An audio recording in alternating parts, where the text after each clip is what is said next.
यह भोर का समय था।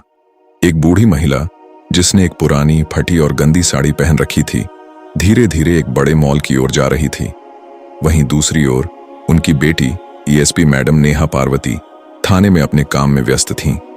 उन्हें जरा भी अंदाजा नहीं था कि आज उनकी मां के साथ कुछ ऐसा होने वाला है जिसे सोचकर भी उनका दिल दहल जाएगा। नेहा यह भी नहीं जानती थी कि जिस मां ने खून पसीना बहाकर अपनी बेटी को इतनी ऊंचाई तक पहुंचाया है, आज वही अपनी जिंदगी के सबसे अपमानजनक पल से गुजरेगी।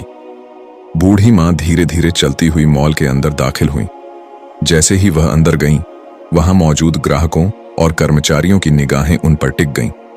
कुछ लोग फुसफुसा रहे थे, कुछ मन ही मन सोच रहे थे, शायद यह कोई भिखारी है और मॉल में क्या करने आई है, इसे बाहर निकाल देना चाहिए। सब मन ही मन कुछ न कुछ सोच रहे थे। बूढ़ी मां यह सब सुन और समझ रही थीं, लेकिन उन्होंने इसे नजरअंदाज किया और आगे बढ़ती गईं। धीरे धीरे वह एक कपड़े के काउंटर पर पहुंची, जहां तरह तरह की खूबसूरत साड़ियां सजी हुई थीं। काउंटर पर एक जवान लड़का बैठा था जिसका नाम सोहेल था। बूढ़ी मां ने मुस्कुराते हुए कहा, बेटा, मुझे एक महंगी साड़ी दिखाओ। यह सुनकर सोहेल को गुस्सा आ गया। देखो बुढ़िया, तुम्हारे जैसे लोगों के लिए यहां कुछ नहीं है। तुम्हारे पास इन कपड़ों को खरीदने की हैसियत नहीं है। अच्छा होगा कि तुम यहां से चली जाओ। ये सब बहुत महंगे हैं और तुम तो भिखारी जैसी दिखती हो। बूढ़ी महिला चुपचाप उसकी बातें सहती रही। आसपास के लोग कानाफूसी कर रहे थे, हंस रहे थे, मजाक उड़ा रहे थे। कुछ पल चुप रहने के बाद मां ने फिर से कहा, बेटा, मुझे साड़ी खरीदनी है। मेरे पास इतने पैसे हैं कि मैं साड़ी खरीद सकती हूं, इसीलिए तो मैं यहां आई हूं, वरना क्यों आती। तुम मुझे वह लाल साड़ी दिखाओ, वही मैं लूंगी। लेकिन सोहेल और भी चिढ़ गया। अपनी औकात से बाहर की बात मत करो। तुम यहां से कपड़े नहीं खरीद सकती, वरना मैं अभी सिक्योरिटी को बुलाकर धक्का मारकर बाहर निकलवा दूंगा। पता नहीं ऐसे लोग कहां से चले आते हैं। यह कहकर उसने जोर से चिल्लाया, सिक्योरिटी। 2 गार्ड दौड़कर आए और बूढ़ी महिला को पकड़कर घसीटते हुए बाहर ले गए। उनकी आंखों में आंसू थे और अपमान और दर्द साफ दिख रहा था। वह धीरे धीरे घर की ओर चलने लगी। तभी सामने से एक गाड़ी गुजरी। उसी गाड़ी में एसपी नेहा पार्वती बैठी थीं। मां को देखकर नेहा ने तुरंत गाड़ी रुकवाई और उनके पास दौड़कर गईं। मां, तुम्हारी आंखों में आंसू क्यों हैं? क्या हुआ? तुम यहां अकेली कहां जा रही थीं? अगर तुम्हें किसी चीज की जरूरत होती तो मुझे बताती, मैं तुम्हारे लिए घर आ जाती। बूढ़ी महिला ने आंसू पोंछते हुए कहा, कुछ नहीं बेटा, बस यूं ही टहलने निकली थी। नेहा ने गंभीर स्वर में कहा, नहीं मां, यह सच नहीं है। तुम्हारी आंखों में ये आंसू किसी वजह से आए हैं। मुझे बताओ और तुम्हें बताना ही होगा। यह सुनने के बाद पार्वती की मां ने अपने दिल का बोझ हल्का करने के लिए अपनी बेटी को पूरी घटना बताई। हर शब्द, हर वाक्य नेहा के दिल में तीर की तरह चुभ रहा था। नेहा पार्वती का खून खौल उठा। वह सोच भी नहीं सकती थी कि जिस मां ने अपनी भूख मारकर सारे सुखों को त्याग कर दिन रात कड़ी मेहनत करके अपनी बेटी को इस मुकाम पर पहुंचाया है, आज उसी मां को लोगों के सामने अपमानित किया गया है। उनकी आंखों में गुस्से की आग और दिल में दर्द का तूफान उठ रहा था। उन्होंने मां का हाथ पकड़ा और कहा, मां, तुम गाड़ी में बैठो, मैं तुम्हें घर पहुंचा देती हूं। गाड़ी घर के सामने रुकते ही नेहा ने दृढ़ स्वर में कहा, मां, अब हम उसी मॉल में जाएंगे। मैं तुम्हें वहीं से कपड़े खरीद कर दूंगी और वही साड़ी दूंगी जो तुम्हें पसंद है। उन्होंने तुरंत अपनी वर्दी उतारी और एक गांव की साधारण लड़की की तरह एक हरा सलवार कमीज पहना। फिर मां का हाथ कसकर पकड़ा और कहा, चलो मां, आज मैं सबको दिखा दूंगी कि सम्मान कपड़ों से नहीं बल्कि इंसानियत से होता है। मां और बेटी दोनों मॉल की ओर बढ़ गईं। मॉल पहुंचते ही वे अंदर दाखिल हुईं। जैसे ही वे दोनों अंदर आईं, वहां मौजूद कर्मचारियों और ग्राहकों ने फिर से उनकी ओर देखना शुरू कर दिया। कुछ के होठों पर तिरस्कार भरी हंसी थी, तो कोई एक दूसरे के कान में फुसफुसा रहा था, देखो, ये दोनों गांव की महिलाएं फिर से आ गई हैं। इनकी क्या औकात है ऐसे महंगे मॉल में आने की। नेहा यह सब सुन रही थी। वह महसूस कर रही थी कि लोग केवल कपड़ों और रूप को देखकर ही इंसान की कीमत तय करते हैं। लेकिन उन्होंने चुप रहने का फैसला किया और मां का हाथ पकड़कर सीधे साड़ी काउंटर पर पहुंची। काउंटर पर बैठे उसी लड़के सोहेल ने दोनों को देखते ही ताना मारा, अरे, यह महिला फिर से आ गई है। अब अपनी बेटी को भी साथ ले आई हैं। बोलो, तुम्हें क्या चाहिए? मैंने तुमसे कहा था ना कि यह मॉल तुम्हारे जैसे लोगों के लिए नहीं है। तुम्हारे पास यहां कपड़े खरीदने की हैसियत नहीं है। बार बार क्यों चली आती हो? निकलो, वरना गार्ड को बुलाकर धक्का मारकर बाहर निकलवा दूंगा। इस बार नेहा पार्वती ने उसकी सारी बातें सुनी। उनकी आंखों में गुस्सा और चेहरे पर हल्की मुस्कान थी। वह पूरी तरह से समझ चुकी थीं कि यहाँ के लोग केवल कपड़ों और बाहरी दिखावे को देखकर ही तय करते हैं कि कौन क्या है। वह यह भी जानती थीं कि इस समय सोहेल और मॉल के कर्मचारी सोच भी नहीं सकते कि उनके सामने खड़ी यह साधारण लड़की दरअसल शहर की एसपी मैडम है। नेहा पार्वती के मन में गुस्से और अपमान की आग भड़क उठी थी। वह मन ही मन सोच रही थी, इन लोगों को एक सबक सिखाना ही होगा। देखती हूं ये कितना नीचे गिर सकते हैं। उन्होंने संयम रखते हुए धीरे धीरे कहा, देखिए भाई, हमें साड़ी चाहिए। दाम जितना भी लगे हम देंगे। हमारे पास पैसे हैं, इसीलिए तो यहां आए हैं, वरना हम क्यों आते। आप बस साड़ी दिखाइए, ऐसी बातें मत कीजिए। लेकिन सोहेल ने चिढ़कर जवाब दिया, क्या तुम्हारे दिमाग में घुसता नहीं है? कितनी बार कहूं कि तुम्हारे पास यहां कपड़े खरीदने की हैसियत नहीं है। अभी निकलो, वरना धक्का मारकर बाहर कर दूंगा। यह सुनकर नेहा के अंदर का गुस्सा लावा की तरह फटने को तैयार था। बस एक ही फर्क था कि वह इस समय अपना सरकारी आईडी साथ नहीं लाई थी, वरना वह वहीं पर अपना असली परिचय देकर इन्हें अपनी औकात दिखा देती। लेकिन उन्होंने फैसला किया था कि इसका जवाब शांति से नहीं होगा। नेहा मां का हाथ पकड़कर चुपचाप वहां से घर लौट गईं। अगले दिन नेहा पार्वती सीधे थाने पहुंची।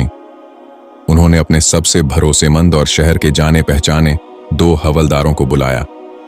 एक इंस्पेक्टर को साथ लिया और मां को लेकर पांचों मॉल की ओर निकल पड़े। बदला, जैसे ही वे मॉल के अंदर दाखिल हुए, वहां मौजूद ग्राहकों और कर्मचारियों की निगाहें तुरंत उनकी ओर उठ गईं। ज्यादातर कर्मचारी पिछली घटना को याद करके समझ गए थे कि आज यहां कुछ बड़ा होने वाला है। हालांकि मॉल में मौजूद नए ग्राहक नहीं समझ पा रहे थे कि पुलिस अचानक यहां क्यों आई है। कुछ लोग डरकर पीछे हट गए तो कुछ तमाशा देखने के लिए तैयार होकर खड़े रहे। नेहा सब सुन रही थी, लेकिन मां का हाथ कसकर पकड़कर सीधे उसी काउंटर की ओर बढ़ी जहां सोहेल बैठा था। सोहेल के चेहरे का रंग उड़ गया था। उसकी आंखों में डर साफ दिख रहा था। जैसे ही नेहा काउंटर के सामने पहुंची, सोहेल हकलाते हुए बोला, मैडम, आपको जो कुछ चाहिए बताइए, मैं अभी निकाल देता हूं। नेहा ने उसकी बात बीच में ही काट दी। मुझे अभी कुछ नहीं चाहिए। पहले तुम यह बताओ, यहां काम क्या करते हो? लोगों की सेवा या उनका अपमान? जो लोग स्टाइलिश कपड़े नहीं पहनते, जो साधारण कपड़ों में आते हैं, जो गांव की महिलाओं की तरह रहते हैं, तुम उन्हें भिखारी और गरीब समझते हो, है ना? उन्होंने ऊंचे स्वर में आगे कहा। पहले तुमने मेरी मां को सिक्योरिटी बुलाकर धक्का मारकर बाहर निकलवा दिया। फिर जब मैं अपनी मां को लेकर आई तो भी तुमने हमारा अपमान किया और बाहर निकलवाने की धमकी दी। अब मैं तुम्हें इस मॉल से निकलवाकर ही दम लूंगी।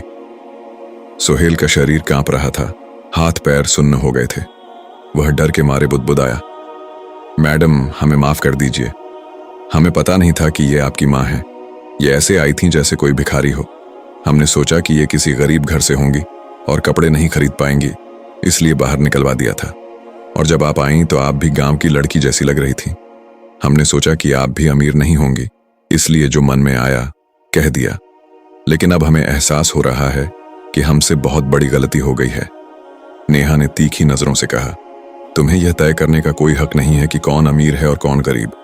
तुम्हें किसी की हैसियत दिखाने का कोई हक नहीं है। इंसान की पहचान उसके कपड़ों से नहीं, बल्कि उसके चरित्र से होती है। और तुमने क्या किया? बिना जाने समझे हमारा अपमान किया, धक्का मारकर बाहर निकलवा दिया। यह पूरी तरह से गलत है। उन्होंने गरजते हुए कहा, तुम अपने मालिक को बुलाओ।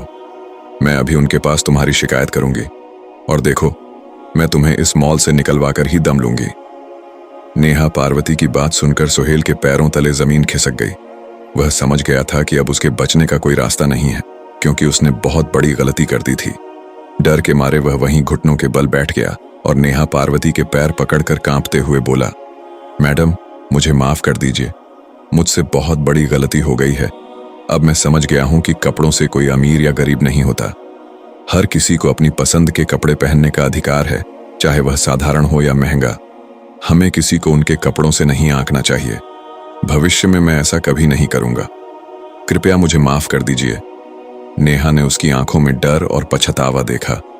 उन्हें थोड़ी देर के लिए दया आई, लेकिन उन्होंने कठोर स्वर में कहा, ठीक है, अब मैं तुम्हें छोड़ रही हूं, लेकिन पहले अपने मालिक को बुलाओ। मैं उन्हें बताना चाहती हूं कि उनके मॉल में ग्राहकों के साथ कैसा व्यवहार किया जाता है। सुहेल ने तुरंत अपने मालिक को फोन किया। कुछ देर बाद मॉल के मालिक भी वहां पहुंच गए। मॉल के अंदर पुलिस को खड़ा देखकर वह घबरा गए और सोचने लगे कि आखिर मॉल में क्या हुआ है। नेहा पार्वती सीधे उनके पास गईं और शांत लेकिन तीखे स्वर में कहा, क्या आप जानते हैं आपके मॉल के कर्मचारी ग्राहकों के साथ कैसा व्यवहार करते हैं? कल जब मैं अपनी मां को लेकर यहां आई थी तो आपके कर्मचारी सुहेल ने हमारा अपमान किया था। लोगों के सामने हमें भिखारी और गरीब कहकर हमारी औकात बताने की कोशिश की थी। सिर्फ हमारे कपड़ों को देखकर हमें आंका था और सिक्योरिटी बुलाकर मॉल से बाहर निकलवा दिया था। क्या ऐसा व्यवहार सही है? मालिक ने सिर झुकाकर कहा, नहीं मैडम, बिल्कुल सही नहीं है। मुझे इस बारे में कोई अंदाजा नहीं था कि मेरे मॉल में ग्राहकों के साथ ऐसा होता है। मैं इस घटना के लिए आपसे माफी चाहता हूं कि आपको और आपकी मां को अपमानित किया गया और गरीब समझा गया।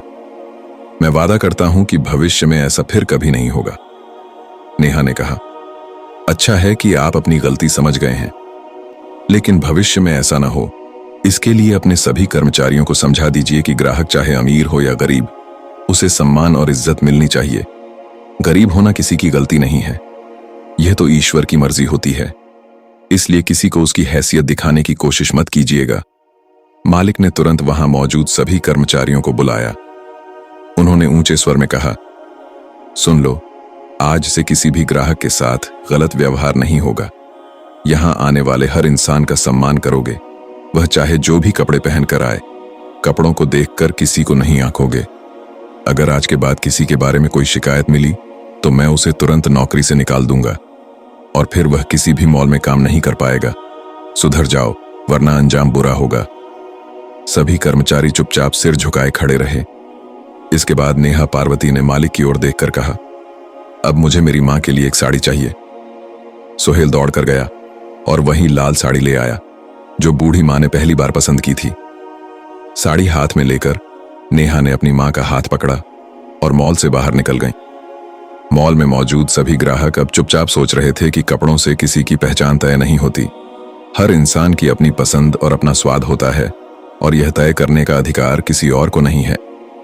उस दिन के बाद मॉल का माहौल पूरी तरह से बदल गया। कर्मचारी अब हर ग्राहक के साथ सम्मान से पेश आते थे और यह घटना सबके लिए एक सबक बन गई कि इंसान का सम्मान उसके कपड़ों से नहीं बल्कि उसके कर्मों से होता है। दोस्तों, इस कहानी से हमें सबसे बड़ा सबक मिलता है कि इंसान की पहचान उसके कपड़ों से नहीं बल्कि उसके काम और सम्मान से होती है। अगर कोई साधारण कपड़ों में भी आता है तो उसे कम मत समझिए। हो सकता है कि वह आपकी सोच से बहुत बड़ा इंसान हो। दूसरों का सम्मान करना हमारी पहली जिम्मेदारी है, वह चाहे अमीर हो या गरीब। कपड़ों और रूप देखकर किसी की हैसियत नहीं मापी जा सकती। दोस्तों, अगर आपको यह वीडियो पसंद आया हो तो कृपया एक लाइक करें, इसे ज्यादा से ज्यादा लोगों तक शेयर करें।